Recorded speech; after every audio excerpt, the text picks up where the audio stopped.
Hello दोस्तों, कैसे हैं आप सब। उम्मीद है आप सब जहाँ भी होंगे ठीक होंगे। अगर आप ये स्टोरी पहली बार सुन रहे हैं तो इसे पूरा समझने के लिए आपको इसका पिछला पार्ट ज़रूर देखना चाहिए। आप जब भी गुस्सा होना तो कहीं भी चले जाना, कुछ भी करना, मैं कभी मना नहीं करूँगा। बस दो चीज़ करना, एक तो जहाँ भी जाना मुझे बता देना कि मैं आ सकूँ, और दूसरा दूर जाना ही मत। जितना गुस्सा उतारना हो मुझ पर उतार लेना। अधीरा उसकी बातों से अब घबरा रही थी। अधीरा ने उसकी तरफ देखते हुए बोली, आपका क्या मतलब है ठाकुर साहब कि जो आपसे प्यार करते हैं उन्हें दर्द दिखाया करो, और मुझसे प्यार करने वालों में आप। ये बोलते हुए उसके ओठ रुक गए, जबान लड़खड़ा गई। अधीर उसे देखे जा रहा था। अधीर उसे पास लाते हुए बोला, आपको क्या लगता है इसका क्या मतलब होगा।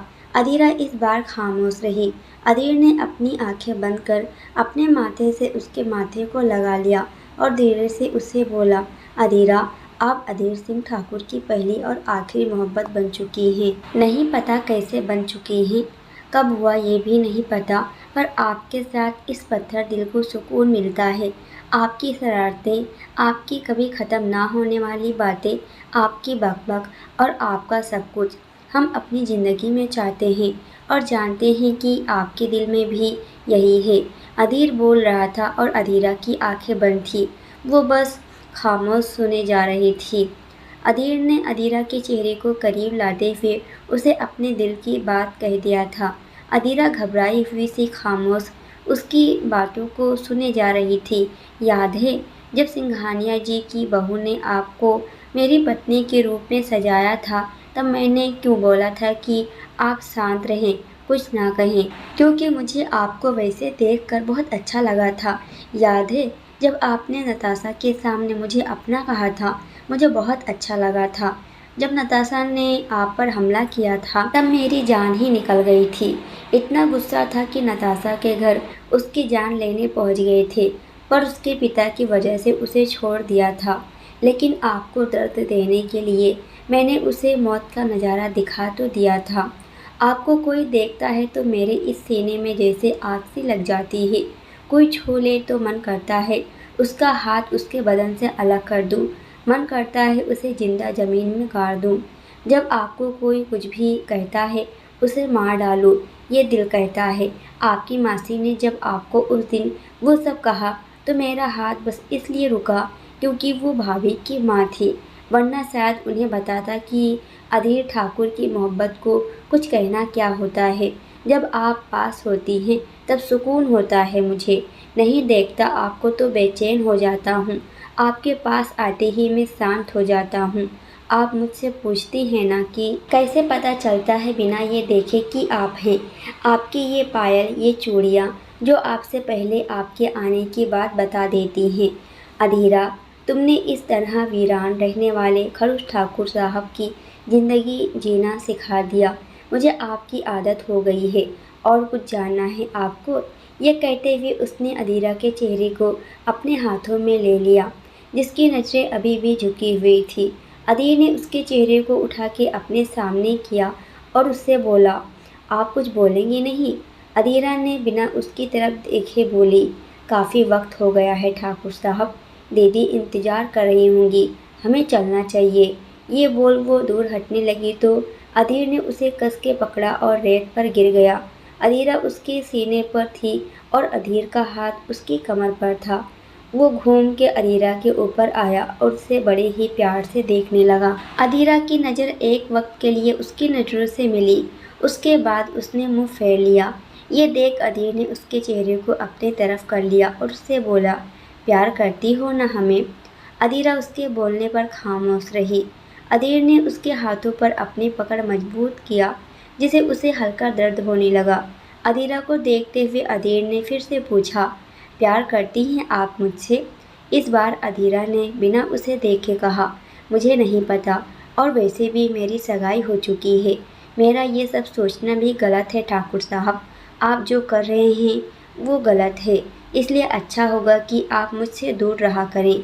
मैं किसी और की होने वाली पत्नी हूँ, आपको अपने दायरे पता होनी चाहिए।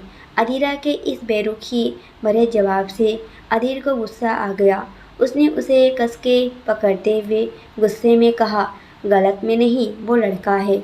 उसने मेरी मोहब्बत को मुझसे लेने की कोशिश की है। खैर मनाओ कि वो जिंदा है, वरना आपको देखने वाले का हश्र में बुरा कर देता हूँ। यह आप देख चुकी हैं एयरपोर्ट पर। और अगर आपके दिल में मेरे लिए कुछ नहीं है तो कैसे आप मेरे साथ एक कमरे में मेरी बाहों में बेखौफ पूरी रात गुजार देती हैं अधीरा? कैसे बताओ? कैसे आप मेरे सीने पर सर रख रो देती हैं? कैसे आप मुझसे जिद कर लेती हैं जो किसी से नहीं करती, यहाँ तक अपने मौसा जी से भी नहीं, जो आपसे इतना प्यार करते हैं? कैसे आप खुद को मेरे साथ महफूज समझती हैं? क्यों ये नजरें आपकी सगाई के वक्त दरवाजे पर थी? किसका इंतज़ार था आपको अधीरा? मैं बताऊं किसका इंतज़ार था आपको? मेरा। आपको मेरा इंतज़ार था कि मैं आऊं, रोक दूं ये सगाई, पर शायद मैं आ नहीं पाया। मैं चाहूं तो अभी इसी वक्त ये सगाई तुड़वा सकता हूं, बहुत आराम से आपसे शादी कर सकता हूं। मुझे कोई नहीं रोक पाएगा, पर मैं खामोश हूँ, शांत हूँ, क्योंकि आपने कहा है कि मैं ऐसा कुछ ना करूं। पर वादा रहा, अब आपकी शादी उसी तारीख पर उसी मंडप में मुझसे ही होगी बस। और कोई रोक के दिखा दे, डरो मत, आप में कुछ नहीं करूँगा। पर फिर भी आपकी शादी होगी, मैं खुद सबके सामने आपका हाथ थामूंगा, फेरे लूँगा, मंगलसूत्र पहनाऊंगा, और आप क्या कोई और भी कुछ नहीं कर पाएगा। ये सब कहते हुए अधीर के चेहरे पर गुस्सा साफ झलक रहा था। अधीरा ने उसे धक्का दिया और उठ खड़ी हुई। उसने अपनी शॉल ली और वहाँ से चली गई। अधीर रेत पर लेटा उसे जाते हुए देख रहा था। जाओ, आज पर वादा है, अब से हर रास्ता आपका मुझसे होकर गुजरेगा। मैं आपके दिल को वैसे ही करूँगा जैसे इस वक्त आपने मेरे दिल को बना दिया है। आप भी तड़पेंगी जैसे आप मुझे तड़पा रही हैं। ये बोल वो भी महल वापस आ गया। अधीरा बिना किसी से मिले अपने कमरे में चली गई। उसका दिल बहुत बेचैन हो गया था अधीर की बातों से। बार बार अधीर की बातें उसके कानों में गूंज रही थी। उसने परेशान होकर अपने कानों पर हाथ रख लिया और जोर से बोली, बस ठाकुर साहब, ये सब झूठ है, आप दूर रहें हमसे। उसके ये बोलते ही सालू दरवाज़ा खोल अंदर आई। देखिए तो अधीरा काफ़ी घबराई हुई थी। इतनी ठंड में भी उसके माथे पर हल्के पसीने की बूंदें थी। सालू ने उसे देखते हुए कहा, दीदी क्या हुआ, आप ठीक हो ना? और ये कपड़े पर रेत कैसे? उसके पूछने पर अधीरा ने अपने चेहरे को साफ करते हुए कहा, हाँ सब ठीक है, और रेत पर बैठी थी तो रेत ही होगा ना। मैं नहा के आती हूँ, मुझे बहुत अजीब लग रहा है, तो खाना ले आ जाकर। ये बोल वो कपड़े लेकर वॉशरूम में चली गई। सालू भी उसके कहने पर खाना लेने चली गई। अधीरा जब कुछ देर में चेंज कर बाहर आई तो उसने खुद को आईने में देखा। उसे लगा जैसे उसके पीछे अधीर खड़ा उसे देख रहा हो। उसने पीछे मुड़ के देखा तो कोई नहीं था। उसने अपने चेहरे पर हाथ रखते हुए कहा, ये क्या हो रहा है मेरे साथ? ठाकुर साहब, गलत किया है आपने, बहुत गलत किया है आपने। मुझे आपके बारे में नहीं सोचना। ये बोल उसने टेबल से अपनी किताब उठाई और पढ़ने लगी, पर उसका ध्यान बार बार अधीर की बातों पर जा रहा था। सालू भी उसके लिए खाना ले आई थी। उसने टेबल पर थाली रखते हुए कहा, दीदी चलो खा लो, और कल मुन्ने के नामकरण के बाद रात में जश्न रखा गया है, तो तैयार रहना। यह सुनकर अधीरा बोली, ये किसने कहा? बड़े मालिक ने कहा। उन्होंने कहा कि मुन्ने के नामकरण के बाद रात में जश्न होगा और सबका रहना वहाँ जरूरी है। हाँ, अधीरा ने खाना खाते हुए बस इतना ही बोली। सालू ने उसे देखते हुए पूछा, अदी दीदी एक बात पूछूं? अधीरा ने बिना उसकी तरफ देखे बोली, यही ना कि जब मैं सौरव को पसंद नहीं करती तो मैंने उसे शादी करने को हाँ क्यों बोल दिया? अधीरा की बात सुन सालू हैरान होते हुए बोली, हाँ दीदी, यही पूछना है, मेरे मन में कल से यही सवाल है। सालू सच बोलूँ तो मैं यहाँ से किसी भी तरह जाना चाहती हूँ। मैं अब नहीं चाहती कि मासी किसी वजह से गुस्सा हो या मुझे ताने दे। मैं अब कभी नहीं चाहती कि मेरी वजह से मासी और मौसा जी में लड़ाई हो। सालू, मैं एक शांत जिंदगी चाहती हूँ, इसलिए मैंने सौरभ से शादी करने के लिए हाँ कर दिया। सालू खामोश होकर उसकी बातों को सुन रही थी। उसने उसके हाथ पर अपना हाथ रखते हुए कहा, कोई बात नहीं दी, आपने जो सोचा अच्छा सोचा। अब चलो आप सो जाओ, मैं चलती हूँ। ये बोल के वो थाली लेकर चली गई। अधीरा भी उसके जाने के बाद गेट बंद कर आकर बिस्तर पर लेट गई। उसकी आंखों में नींद दूर दूर तक नहीं थी। वो अधीर के पास आने को, उसकी बातों के मतलब को महसूस कर रही थी, समझना चाह रही थी। आज तो करवटों में ही उसकी रातें गुजर गई। सुबह का वक्त, महल। पंडित जी नामकरण के लिए आ गए थे। काफ़ी लोग नामकरण में आए थे। घर के लोग भी सब आकर बाहर बैठे थे। अधीरा सालू दोनों ही मिठाइयों को डिब्बे में पैक कर रही थी। श्वेता अभी बच्चे को लेकर आई नहीं थी। सुरभि जी ने देखा कि वहाँ सब हैं लेकिन अधीर नहीं, तो उन्होंने सालू को कहा, सालू जा तेरे अधीर भैया को बोल जल्दी आए। ये सुन सालू अधीर को बुलाने चली गई। अधीरा को अधीर का नाम सुन न जाने क्या हो गया था। उसने अपना ध्यान मिठाई भरने पर लगा दी। विवेक जी ने सौरव के घर वालों को भी बुलाया था। वो लोग भी सौरव के साथ आ गए थे। अधीरा ये देखकर नौकरों को सारे डिब्बे ले जाकर किचन में रखने को बोल के वो भी किचन में जाने लगी। सालू भी अधीर को बुला लाई थी। अधीर की नज़र जब अधीरा पर गई तो उसने देखा वो किचन की तरफ जा रही थी। उसके लहंगे का दुपट्टा कमर से निकल के फर्श को साफ कर रहा था। अधीरा के हाथ में मिठाई का सीरा लगा था जिसे वो उसे ठीक नहीं कर पा रही थी। अधीर ने सालू को जाने का बोलकर अधीरा की तरफ मुड़ गया। अधीरा ने नौकरों से सारे डिब्बे सरीके से रखवा के उन्हें भेज दिया। वो सिंक की तरफ गई और अपने हाथों को धुलने लगी। वो हाथ धुल जैसे टॉवल लेने बढ़ी, उसका दुपट्टा खींच गया। उसने पीछे मुड़ के देखा तो अधीर उसका दुपट्टा पकड़ के खड़ा था। अधीरा ने उसे अपने सामने देखकर बोली, आप यहाँ, और ये मेरा दुपट्टा ऐसे क्यों पकड़ा है, छोड़े इसे। अधीर उसका दुपट्टा पकड़े आगे बढ़ने लगा। उसकी नज़र अधीरा के चेहरे पर थी, जिस पर इस वक्त थोड़ा गुस्सा था। अधीर उसके पास आते हुए बोला, आपकी आंखें सूजी हुई दिख रही है, थकी हुई लग रही हैं, ऐसा क्यों जान सकता हूँ? क्या आप सोई नहीं हैं पूरी रात? ये बोलते हुए उसने दुपट्टे के कोने को उसके कमर में टाँग दिया। उसके छूते ही अधीरा ने आंखों को बंद कर लिया। अधीर उसके चेहरे को देखे जा रहा था। उसके चेहरे पर आकर उसके बालों की लटें उसे परेशान कर रही थी। अधीर ने उसके चेहरे से उसे हटाते हुए कहा, रात भर मेरे बारे में सोच रही थी आप? वैसे अच्छा है, खुद के दिल की बात आपको खुद पता चल जाएगा। मुझे ज़रूरत नहीं होगी आपको एहसास दिलाने की। इस पर अधीरा ने इस बार गुस्से में उसे धक्का देकर उसे दूर करते हुए बोली, नहीं ठाकुर साहब, मैं आपसे प्यार नहीं करती और ना करना चाहती हूँ। मैं सौरभ जी से शादी करना चाहती हूँ, यहाँ से जाना चाहती हूँ और सौरभ के साथ ज़िंदगी बिताना चाहती हूँ। बस यही चाहती हूँ, और कुछ जानना है आपको? ये बोल वो वहाँ से चली गई। अधीर वहीं खड़ा उसे गुस्से में जाते हुए देख रहा था। उसे बहुत गुस्सा आ रही थी अधीरा पर। वो भी गुस्से में वहाँ से चला गया, पर कोई था जो ये सब सुन और देख चुका था, और वो थी भवानी। भवानी ने दोनों की एक अच्छी सी तस्वीर ली थी, जिसे देखते हुए वो बोली, हाय कितने दर्द हैं अधीर सिंह ठाकुर आपकी ज़िंदगी में। आपको ना बाप मिलेगा ना मोहब्बत। ये बोल वो हंसने लगी।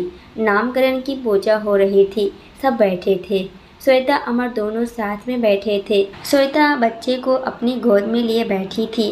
पंडित जी ने सबको देखते हुए कहा, इस बच्चे का पहला अक्षर द से है, तो आप सब इसे जुड़ा एक नाम रख दें। उन्हें एक एक करके नाम सुझाए। फिर अवनी ने कहा, दिव्यांशु कैसा रहेगा? इस पर राधा ने कहा, बेकार से नाम है, तुम अपने बेटे का रख लेना। ये सुनते ही अवनी शांत हो गई। ये सुनकर अवनी को भी बहुत बुरा लग गई। श्वेता उसने अवनी की तरफ देखते हुए कहा, दीदी बहुत अच्छा नाम है, आपके बेटे का नाम दिव्यांशु ही होगा। आज से इसका नाम दिव्यांशु हुआ। पंडित जी ने उसके कहने पर नामकरण की विधि को पूरा किया। श्वेता ने मुन्ने को अवनी को पकड़ा दिया। काफ़ी देर बैठने से उसके कमर में दर्द होने लगा था। अवनी ने बच्चियों को संभाल के खिलाने लगी। राधा जी उसकी तरफ बढ़ ही रही थी कि विवेक जी ने उनसे कहा, शांति से खड़ी रहो, नहीं तो कहीं मैंने मेहमानों के सामने तुम्हारी बेइज्जती की तो बहुत बुरा लगेगा तुम्हें, इसलिए खुद को शांत रख लो। नहीं तो मैं खुद अब नहीं रोकने वाला। उनके कहने पर राधा जी शांति से खड़ी हो गई। इधर अधीरा सालू सभी मेहमानों को मिठाई के डिब्बे देकर शाम के जश्न में आने को बोल रही थी। सौरभ भी अधीरा को देखकर उसके पास आ गया। हाय अधीरा, कैसी हैं आप? ये कहते हुए सौरभ उसके बगल में खड़ा हो गया। उसे देख सालू ने मन में कहा, ये लंगोट से ज़्यादा चिपकू है, जब देखो चिपकता रहता है। हद है, मतलब ये नहीं कि थोड़ा दूर रहे। कमाल का पागल चुना है दीदी ने भी। ये बोल सालू डिब्बे लेने किचन में चली गई। उधर अधीरा ने सौरभ को देखकर एक स्माइल किया। सौरभ ने उसे देखते हुए कहा, तो आप कल फ्री हैं क्या? मुझे आपके साथ बाहर जाना था, अगर आपको प्रॉब्लम ना हो तो। अधीरा ने उसकी तरफ देखते हुए बोली, मुझे मौसा जी से पूछना पड़ेगा, अगर वो हाँ बोले तो ही मैं जा सकती हूँ। उसके ये कहने पर सौरभ ने उससे कहा, आप फिक्र ना करें, हम आपके मौसा जी से परमिशन ले लेंगे। अधीरा ने उसकी बात पर मुस्कुरा देती है। सौरभ ने उसे देखते हुए कहा, आप मेरे सामने ही नहीं बोलती हैं, या आप हैं ही कम बोलने वाली? उसकी इस बात पर श्वेता ने उसके पास खड़े होते हुए कहा, अरे सौरभ बाबू, ये मत बोले कि ये कम बोलती है, हमारी लाडू बहुत बोलती है, इतना कि पूछो मत, पर ना जाने क्यों आपके सामने खामोश हो जाती है।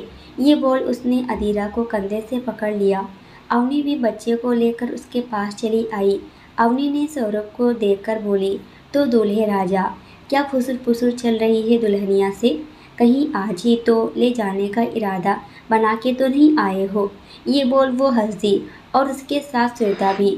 सौरभ ने अवनी को देखकर कहा, इरादा तो था, पर अब हमने बदल दिया। अब इरादा आपको ही उठा के ले जाने का है, कहो तो ले जाएं। ये सुन अवनी सौरभ के बाजू पर मारते हुए बोली, चुप करें आप, और चलिए खाना खा ले। और शाम को आ रहे हैं ना जश्न में? हाँ भाभी, आ रहा हूँ। वो ये बोल ही रहा था कि तभी उसके पापा ने उसे आवाज़ देकर बुलाया, मैं अभी आया। ये बोल वो अपने पापा के पास चला गया। अधीरा भी अपने कमरे में चली गई। उसके जाने के बाद अधीर आया तो श्वेता के पास आ गया। उसे देख श्वेता ने कहा, कहाँ थे आप भैया? मैंने कहा था ना कि आज फ्री रहना, पर तब भी आप नहीं रहे फ्री, ये तो गलत बात है। अधीर उसे देखते हुए बोला, सॉरी भाभी, एक अर्जेंट कॉल आ गई थी तो इसलिए देर हो गया। वैसे क्या नाम रखा है इसका? अवनी ने बच्चे को देखते हुए कहा, दिव्यांशु सिंह ठाकुर। अरे वाह, ये तो बहुत अच्छा नाम है। यह कहते हुए उसने बच्चे को गोद में ले लिया और उसके साथ खेलने लगा। अब आप भी शादी कर लो ताकि आपके बेटे को भी हम खिला सके। अवनी के ये कहने पर अधीर ने कहा, बहुत जल्द होने वाली है हमारी शादी भाभी जी। उसके ये कहने पर अवनी और श्वेता उसकी तरफ हैरानी से देखने लगी। अधीर को तब याद आया कि उसने क्या कहा था। उसने बात को तुरंत संभालते हुए कहा, अरे भाभी, मैं तो ये कह रहा था कि अब मेरी भी जल्द हो जाएगी। सबकी तो हो गई, मेरी बची है तो वो भी हो जाएगी। उसकी इस बात पर दोनों उसे देखकर मुस्कुरा दी। अवनी ने उसके कान हल्के से पकड़ते हुए कहा, बहुत शैतान हो गए हैं आप। अच्छा चले, अब जाकर खाना खाएं और आज शाम के जश्न में ज़रूर आना। ये बोल वो श्वेता और बच्चे को लेकर चली गई। अधीर ने उन दोनों को जाते हुए देखकर कहा, ज़रूर आऊँगा भाभी। आखिर अधीरा के साथ एक प्यारी सी शाम को मैं कैसे छोड़ सकता हूँ। ये बोल वो सुरभि जी के पास चला गया। शाम का समय, महल, सब नीचे हॉल में थे। लाउड म्यूजिक चल रहा था। श्वेता अमर दोनों अपने बच्चे के साथ थे। अवनी राज के साथ खड़ी थी। आज राज घर पर ही था रात में, वरना तो अक्सर उसकी रातें बाहर ही बीतती थी, लेकिन अपनी माँ के कहने पर आज वो यहीं था। सालू भी सभी के साथ थी। बहुत सारे लोग आए थे। सभी श्वेता और अमर को आशीर्वाद बधाई देते। अधीरा अभी तक अपने कमरे में ही थी और अधीर अपने घर पर रेडी हो रहा था। सौरभ कब से अपने पेरेंट्स के साथ पार्टी में आ चुका था। उसकी नज़रों को बस अधीरा का इंतजार था। भवानी भी आज कुछ कम रंग नहीं बिखेर रही थी। विवेक जी, बड़े ठाकुर और विक्रांत जी के साथ थे। वो तीनों ही बाहर थे और उन लोगों के लिए इंतजाम वहीं किया गया था। सौरभ के पापा भी उन्हीं के साथ बातें कर रहे थे। अधीर रेडी होकर पीछे के रास्ते से महल में आ रहा था। वो नीचे हॉल में आ ही रहा था, पर ना जाने क्यों उसके कदम अधीरा के कमरे की तरफ बढ़ गए। उसने धीरे से दरवाज़ा खोल के देखा तो अधीरा रेडी हो चुकी थी। उसने पिंक कलर की बॉर्डर वाला लहंगा पहना था और नेट का उसी कलर का मैचिंग दुपट्टा। बालों को कुछ बांधे हुए थे, बाकी खुले छोड़ रखे थे। उसके बाल कमर से भी नीचे थे। आंखों में काजल, हाथों में चूड़ियाँ, माथे पर छोटी सी बिंदी। वो इतनी प्यारी दिख रही थी कि अधीर की जब उस पे नज़र पड़ी तो वो उसमें ही खो गया। उसका दिल धड़कना ही भूल गया था। वो खड़ा बस एकटक देखे जा रहा था।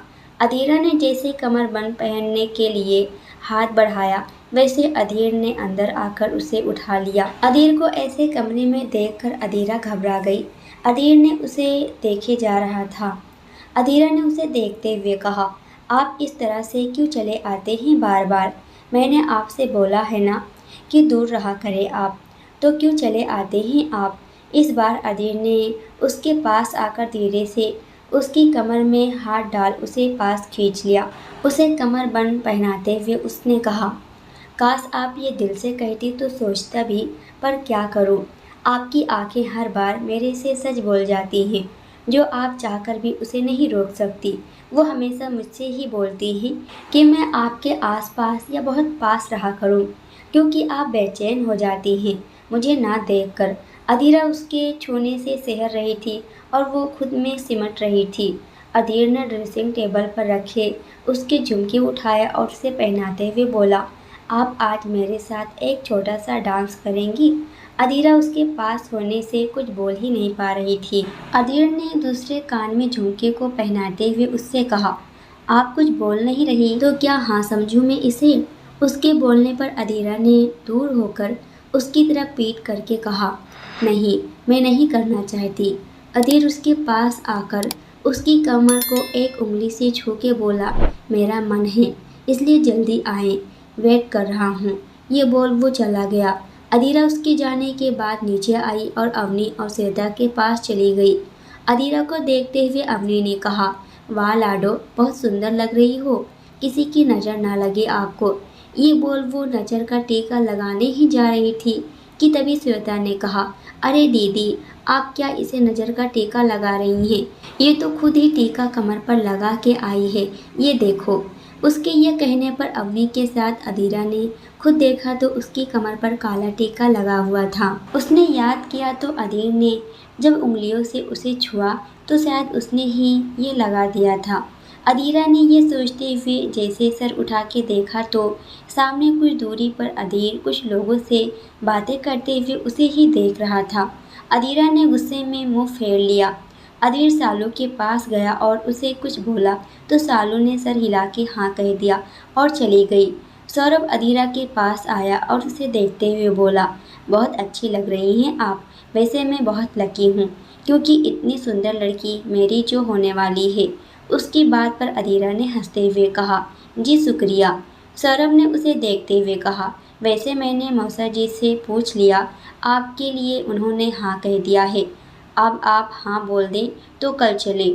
इस पर अधीरा मान गई। ये सुन सौरभ भी खुश हो गया। सब किसी न किसी के साथ डांस कर रहे थे डांस फ्लोर पर। अवनी ने बच्चे को अपने गोद में लिया और श्वेता को अमर के साथ डांस फ्लोर पर भेज दिया।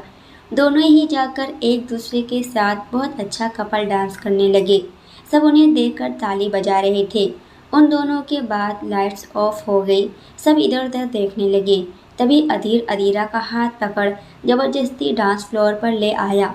अधीरा अपना हाथ छुड़ा रही थी पर अधीर ने कस के उसके हाथों को पकड़ रखा था। वो उसे डांस फ्लोर पर लेकर खड़ा हुआ और धीरे से बोला, शांति से खड़ी रहो, नहीं तो लोगों को लगेगा आपको मैं ज़बरदस्ती ले आया यहाँ। उसने जैसे ये बोला लाइट्स ऑन हो गई। सब अधीरा और अधीर को देखकर हैरान थे। अधीरा सबको देखकर अधीर से दूर होने लगी तो अधीर ने उसका हाथ पकड़ उसे रोक लिया और तभी म्यूजिक बजने लगा। अधीर अधीरा के करीब आया तो एक रोमांटिक सा सॉन्ग चालू हो गया। मैंने छानी इश्क की गली, बस तेरी आहटें मिली, मैंने चाहा चाहूँ ना तुझे पर मेरी एक ना चली। अधीर अधीरा को कमर से पकड़ अपने बहुत पास लाकर उसके साथ रोमांटिक डांस कर रहा था। सब हैरानी से उन दोनों को देख रहे थे। अधीर उसके करीब आता तो अधीरा खुद को संभाल नहीं पाती।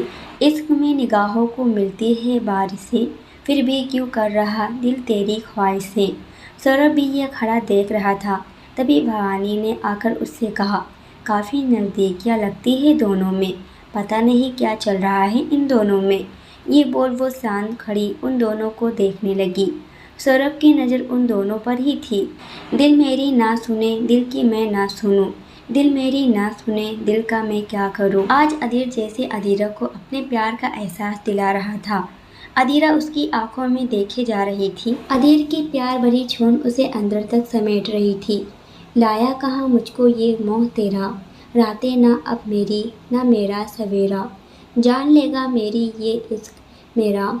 इश्क में निगाहों को मिलती है बारिशें, फिर भी क्यों कर रहा है दिल तेरी ख्वाहिशें।